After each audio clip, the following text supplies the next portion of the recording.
Ini buat kamu yang gampang sakit, rezekinya merasa stuck, padahal kerja udah mati-matian. Coba cek cara makanmu. Orang tua dulu pernah bilang, kalau lagi makan jangan berisik, nanti rezeki kamu lari.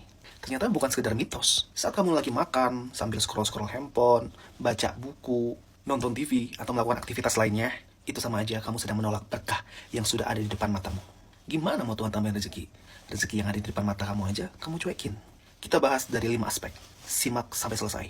Kita sering memperlakukan tubuh itu seperti mesin, dan makanan itu bensinnya.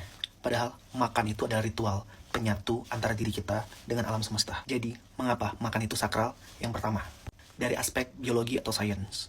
Pencernaan dimulai tidak dari perut, tapi dari otak. Mekanismenya seperti ini. Saat mata melihat makanan, hidung mencium aromanya, otak mengirim sinyal ke lambung untuk memproduksi enzim. Jika mata sibuk dengan scroll-scroll sosmed di handphone, dapat memicu emosi atau dopamin. Jadi, otaknya lupa nih ngasih sinyal persiapan di perut. Makanya, terjadi gangguan pencernaan, itu yang pertama. Kembung, GERD, atau penyerapan nutrisinya itu nggak maksimal. Karena enzimnya belum siap. Yang kedua, obesitas. Makanya badan lo ngembang-ngembang kayak babi. Kamu kehilangan rasa kenyang. Kamu lebih banyak makan dari yang dibutuhkan. Otak kamu nggak sadar, kamu lagi makan. Coba kalau kamu fokus. Saraf parasintetif kamu akan rileks atau aktif. Penyerapan gizi dan metabolismenya juga maksimal. Yang kedua, aspek energi.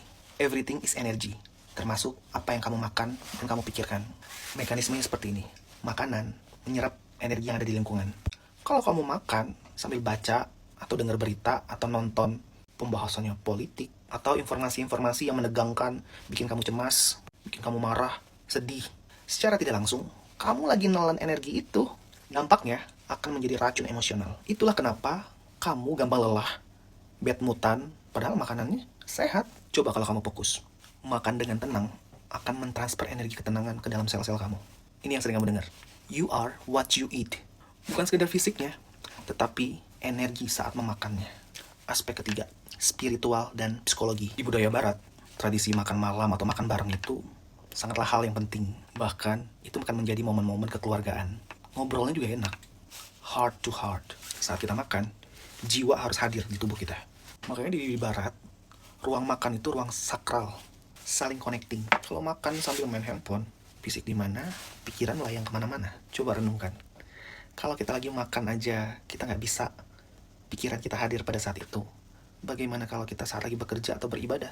Aspek keempat, mistis dan eksoterik. Ini menyentuh ranah yang lebih halus dan purba kali ya. Setiap makanan, tumbuhan maupun hewan, itu pernah memiliki kehidupan. Mereka mengorbankan keberadaannya untuk memperpanjang hidup kita. Dalam banyak tradisi mistis, seperti kejawen atau tradisi kuno lainnya, makan sampai terburu-buru atau kedistraksi dianggap penghinaan terhadap roh atau esensi dari makanan itu. Istilahnya pamali, kualat. Secara esoterik, makanan yang dimakan tanpa penghormatan nggak akan nyatu sama tubuh halus kamu.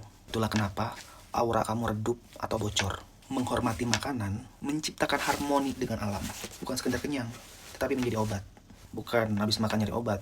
Yang kelima, aspek agama. Hampir setiap agama kan, sebelum makan itu diajarin untuk berdoa. Itu bukan sekedar ritual, tapi pengunci kesakralan. Makan itu rezeki dari Tuhan. Jadi kalau sambil makan, sambil dirasain teksturnya, rasanya, itu tuh bentuk validasi rasa syukur. Padahal di dalam Islam ada adabnya makan. Dari mulai duduk, menggunakan tangan kanan, gak boleh ngomong-ngomong yang jorok atau hal-hal yang buruk. Di dalam Kristen ada yang namanya doa syukur. Lama banget bersyukurnya, mengabaikan makanan demi scroll-scroll handphone atau aktivitas lainnya bisa dianggap bentuk dari kekufuran. Mengingkari nikmat secara halus, makanan yang dimakan dengan baik, penuh rasa syukur, akan jadi ibadah perbuatan kebaikan. Tapi kalau makanannya dimakan dengan lalai, ya cuma jadi tai doang. Sebelum adanya teknologi, TV, handphone, budaya kakek moyang kita juga gitu kok. Dan momen saat lagi makan, kekeluargaannya dapat.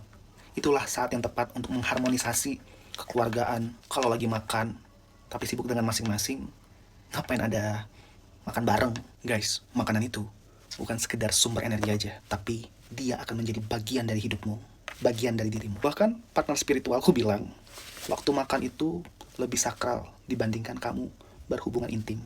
Mungkin saat berhubungan intim, cuma momen itu aja. Saat kamu makan, dia akan jadi bagian dari dirimu. Yuk mulai bersyukur. Yang kamu makan Belum tentu orang bisa makan. Ini kadang-kadang makan di tempat mewah, bareng keluarga, tapi sibuk sama dunia masing-masing. Banyak orang di luar sana yang susah dapat makan, bahkan dapat perhatian, bisa bareng-bareng, makan bareng sama orang-orang yang disayang.